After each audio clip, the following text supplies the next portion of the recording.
Olá, tudo bem? Meu nome é Sun e no vídeo de hoje eu vou apresentar a Cidade Proibida e a vida dos imperadores e do harém. Bom, a Cidade Proibida ele é um complexo de palácios. Na verdade, ele é o maior complexo de palácios do mundo, porque ele realmente é gigante. E ele serviu de moradia para 24 imperadores da China, isso desde a dinastia Ming, em 1420, até o final da dinastia Qin, que foi o último da China, né? Em 1912. Então, durante todo esse período, a Cidade Proibida, localizada em Pequim, serviu de moradia para a família imperial. E por que ele tem esse nome, né? Cidade Proibida. Por quê? Cidade, primeiramente por conta do tamanho dele. Esse complexo de palácios, ele é realmente o maior do mundo e não é por menos. Ele tem 720 mil metros quadrados, tem cerca de 8 mil cômodos, isso tudo distribuído em 800 prédios dentro dessa Cidade Proibida. Então é uma coisa gigantesca. Além disso, e por que proibida? Proibida porque quem estava dentro não podia sair e quem estava fora não podia entrar. Basicamente por conta disso. A família imperial vivia em muita reclusão. Os nobres também podiam transitar para dentro, para fora. Então, os ministros, os oficiais, militares poderiam entrar e sair, tudo bem, mas tudo com permissão, tudo com autorização, porque a entrada, a saída era uma coisa muito restrita. Então, por isso que é proibida, porque não é um espaço de acesso livre pela população, de jeito nenhum.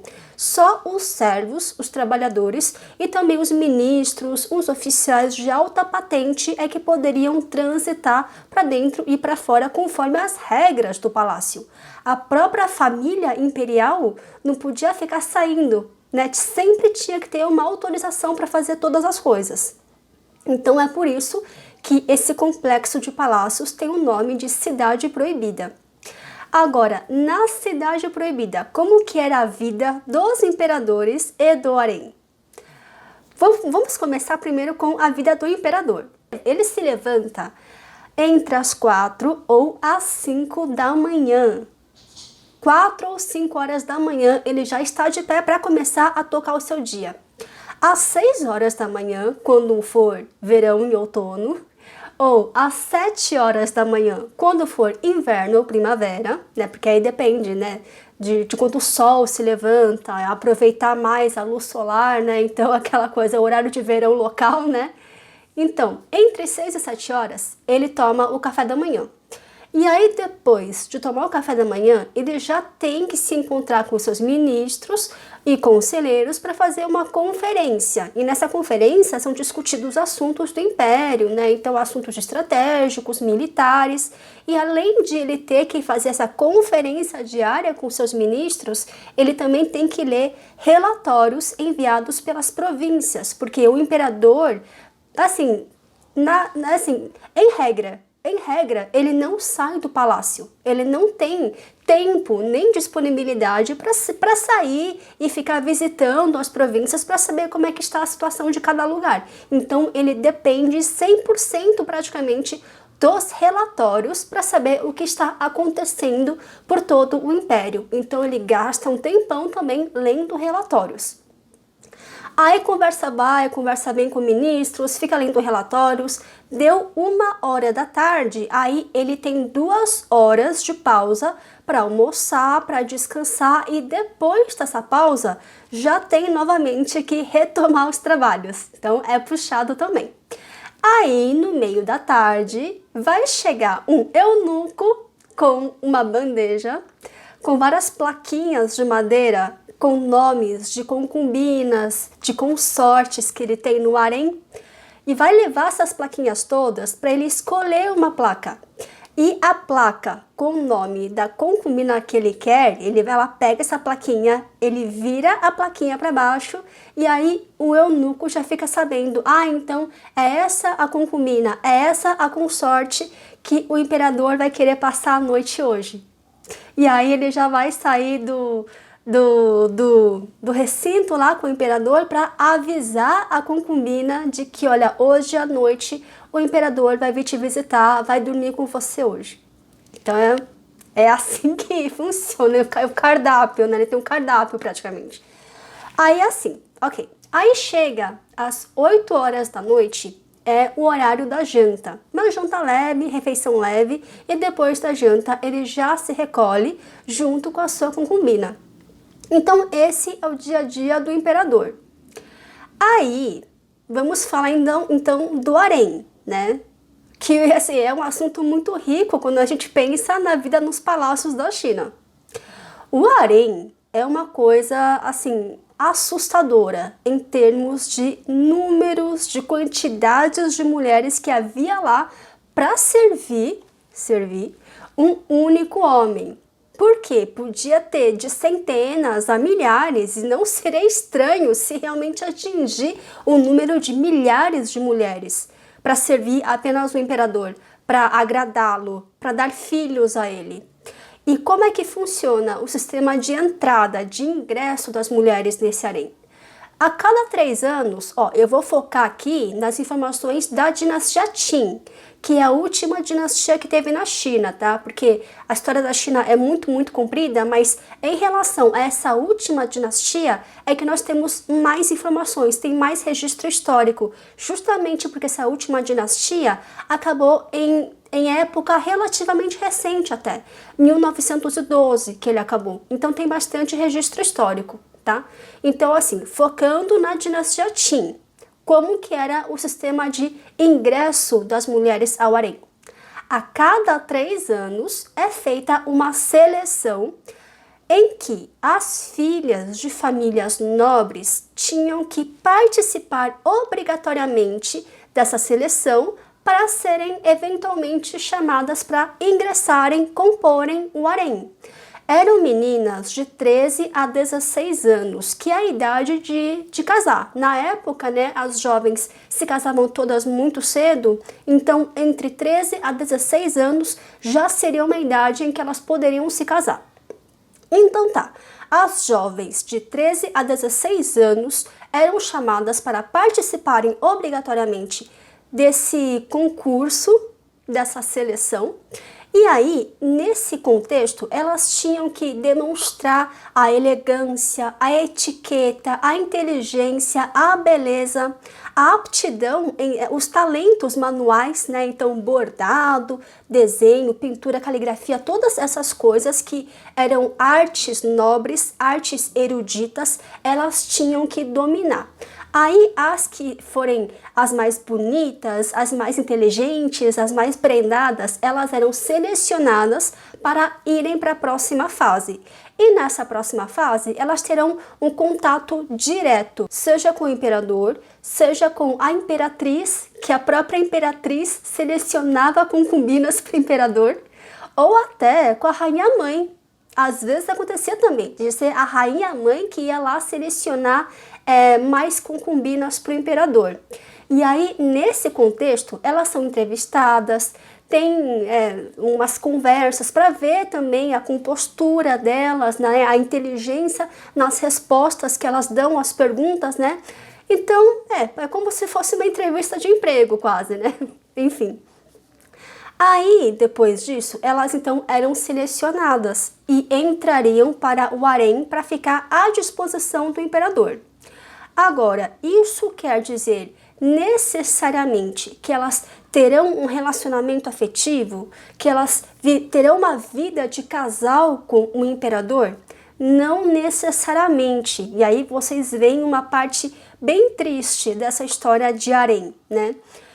As mulheres que eram selecionadas nem sempre poderiam ter uma vida de parceria, de companheirismo com o imperador, porque assim, ele escolhe a concubina lá, né, acha ela bonita, se empolga, nossa, uma beldade, gostei dela, vou escolher. Só que daí ele nem liga, assim, não se importa com o relacionamento, não se importa com ela, apenas escolheu, fez a mulher entrar pro harém dele e aí para nunca mais. Engavetou a mulher, esqueceu, porque assim, é tanta mulher que ele tem à disposição que ele realmente se esquece. Uma vez ou outra, alguma coisa em alguma mulher chama muita atenção nele e ele fica se lembrando dela e aí chama ela para conviver e tal, mas na maioria dos casos, essas moças são todas selecionadas para entrarem no harém para nada, estragou a vida delas para nada, porque elas poderiam ter uma vida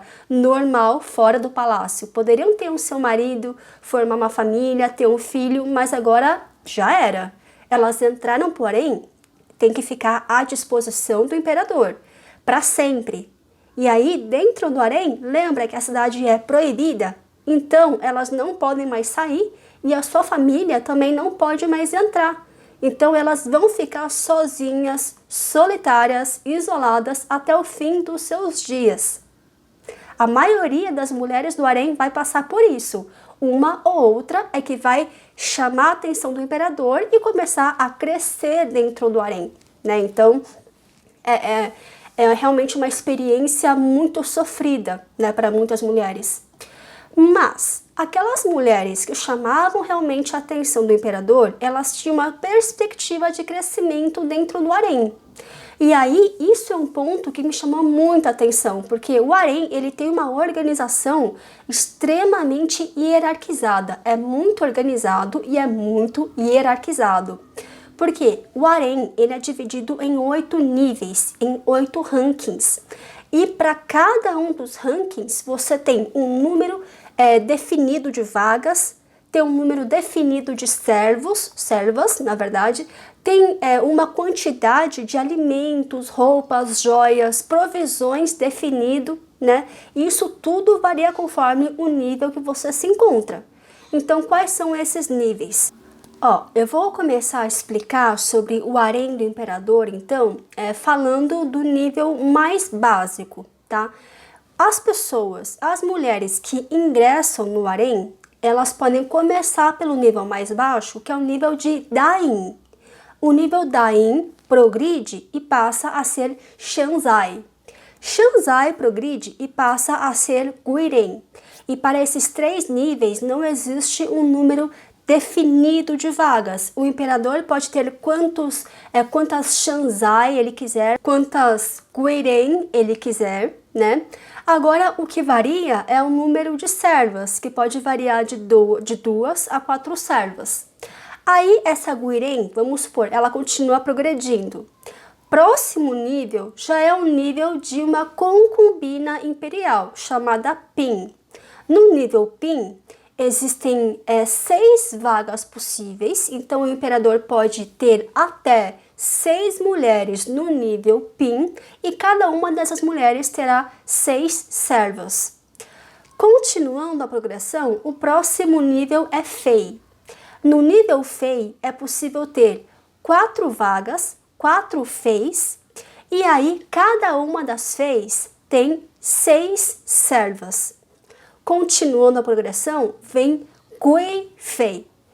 Gui Fei aí já é bem mais raro, tem só 2 vagas para Gui Fei e cada uma das Gui Feis pode ter 8 servas. Próximo nível é o Huan Gui Fei. Esse nível já é bem diferente das demais, porque o nível Huan Gui Fei é um nível muito difícil de se atingir. E se uma mulher atingiu o nível de Huan Gui Fei, isso tem um significado muito mais profundo do que dizer apenas que o imperador gostou de você. O nível Huan Gui Fei é um nível que você chega quando tem uma função concreta, quando tem uma missão concreta para você. Por quê? Quando a imperatriz, por alguma razão, está impossibilitada de gerenciar, de cumprir as suas tarefas administrativas, aí é que nomeiam uma Huan Gui Fei, ou seja, é praticamente uma vice-imperatriz, com poderes de vice-imperatriz. Então não é uma coisa só para servir, agradar e dar filhos ao imperador. Tem uma tarefa burocrática já. Você, Huan Gui Fei, você vai cuidar do harém junto com a imperatriz ou no lugar da imperatriz, vai ter poderes administrativos, vai ter poder de gerência. Então isso é uma das possibilidades de um imperador nomear uma mulher Huang Guifei. Outra possibilidade é quando existe uma perspectiva dessa esposa virar a próxima imperatriz, né? Então a imperatriz anterior faleceu ou tem algum motivo que impossibilita realmente de ela continuar sendo a imperatriz. Então, para você chegar até o nível imperatriz, você tem que passar pelo nível Huang Guifei, porque é tudo, né, hierarquizado, tem que passar por cada uma das casinhas até chegar no último nível. Então também essa é uma outra possibilidade, quando existe uma perspectiva real de você ser a próxima imperatriz. E por fim, outra possibilidade é quando o imperador quer fazer uma homenagem póstuma, né? Então uma concubina, uma consorte acabou falecendo, então após a morte ele nomeia essa consorte uma Huang Guifei para ser uma homenagem mesmo, para, né, para dedicar a ela um título mais nobre, tá? Agora, o último nível do harém é o nível da imperatriz, que é claro, tem uma vaga só tem uma imperatriz. E o Huang Guifei também é só uma vaga, tá? Então é só uma vaga para Huang Guifei, e a Huang Guifei também tem 8 servas. Agora, a imperatriz é uma vaga só e ela pode ter até 10 servas. E a imperatriz é uma função nitidamente diferente de todo o restante do harém. A imperatriz, ela não só gerencia, administra as questões internas do palácio, ela também é um modelo de mulher de virtude para todo o império. Então tem toda uma pressão, né, sobre ela de ser uma mulher perfeita, aquela que é o modelo ou ideal que todas as mulheres devem seguir. E outra coisa interessante é que a imperatriz, ela é considerada a mãe de todos os filhos do imperador, não apenas os filhos nascidos biologicamente dela. Se um príncipe ou uma princesa nasceu de outras consortes, outras concubinas, a imperatriz é naturalmente a mãe dessas crianças também, tá? E aí assim, gente, como eu disse, o sistema do harém é um sistema altamente hierarquizado, organizado. Então assim, cada um desses níveis não são criados por mero capricho. Cada um desses níveis tem um significado especial em termos de quantidade de salário que cada uma recebe, porque elas recebem salário, né, todo mês para atender às suas próprias despesas.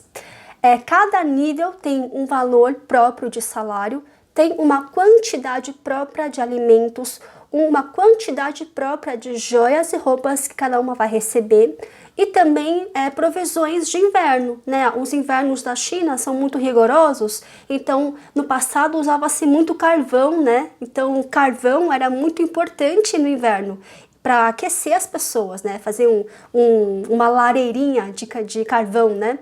Agora, se você tem um nível bem avançado dentro do harém, você recebe muito carvão e carvão da melhor qualidade, aquele que solta pouca fumaça.